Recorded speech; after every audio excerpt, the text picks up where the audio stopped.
Menurut saya, materi yang paling berkesan adalah Family System Therapy, karena membantu saya memahami kondisi keluarga yang sedang saya alami. Saat ini, peran ayah sebenarnya masih ada, tetapi kehadirannya dalam keluarga sudah tidak sepenuhnya. Ayah dan mama sudah tinggal terpisah selama kurang lebih 2 tahun, dan kondisi ini membuat hubungan dalam keluarga menjadi renggang.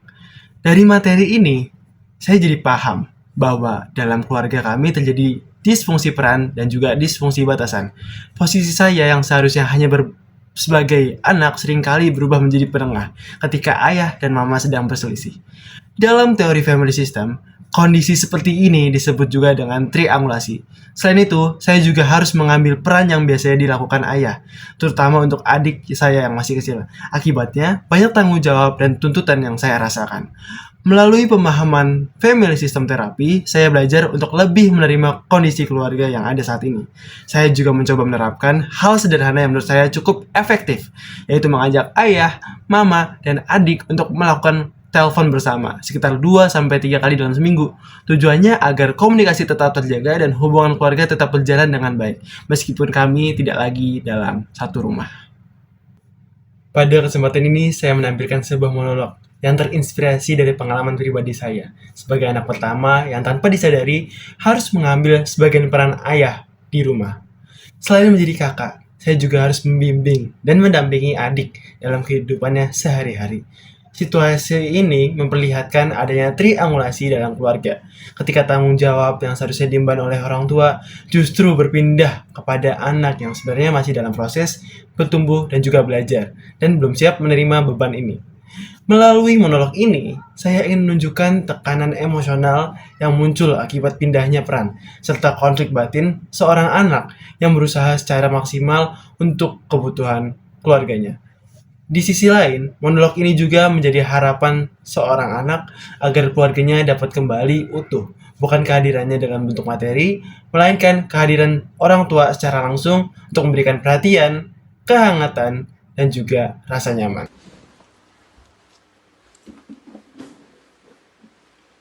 Kuliahnya capek sih, karena harus bolak-balik 60 kilometer. Ya mau gimana lagi? Aisyah? Oh, dia lagi gambar kok. Biasalah, abis lulus TK, bingung mau ngapain. Yaudah ya, segitu dulu aja. Aku mau belajar lagi. Banyak tugas soalnya. Bye. Pundak, rasanya sangat amat berat. Harusnya aku di sini tuh fokus cuman kuliah aja. Namun beban aku bertambah. Aku harus menjadi ayah untuk adik aku sendiri. Ya mungkin peran ayah masih menafkahi aku.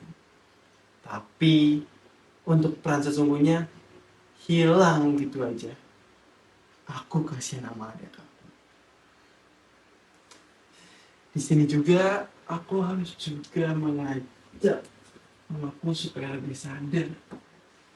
Namun di balik itu ada satu harapan bagi aku. Ya, Mbah, bisa nggak kita hidup satu rumah lagi?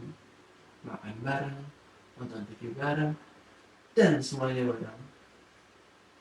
Tapi aku mohon banget. Mohon ya Mah, tolong kabulkan ini aja.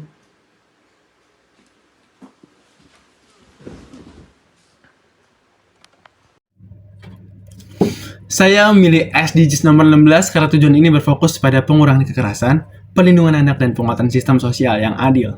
Dalam perspektif family system, kekerasan muncul dari pola interaksi dalam keluarga yang dapat diwariskan antar generasi.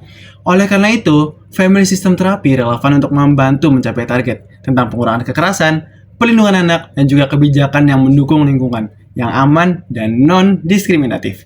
Pada tingkat individu, family system terapi membantu seseorang memahami bahwa masalah seperti agresivitas, trauma, atau depresi bisa berkaitan dengan pola relasi keluarga yang disfungsional. Melalui genogram, individu dapat mengenali pola kekerasan yang diwariskan dan mengembangkan kemampuan untuk memutus siklus tersebut. Di Indonesia, hal ini penting karena banyak bentuk kekerasan masih dianggap wajar dalam pengasuhan. Pada tingkat komunitas, family system terapi dapat diterapkan melalui program edukasi keluarga yang mengajarkan komunikasi sehat, batasan keluarga yang jelas, dan pencegahan kekerasan.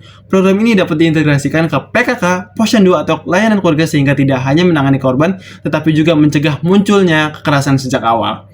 Pada tingkat kebijakan, family system terapi mendorong pemerintah melihat kekerasan sebagai masalah sistem keluarga, bukan individu. Oleh karena itu, asesmen keluarga dan terapi keluarga dapat disatukan ke dalam layanan perlindungan anak, penanganan KDRT, serta program BKKBN. Dengan demikian, kebijakan tidak hanya menghukum pelaku, tetapi juga memperbaiki pola yang menjadi akar masalah.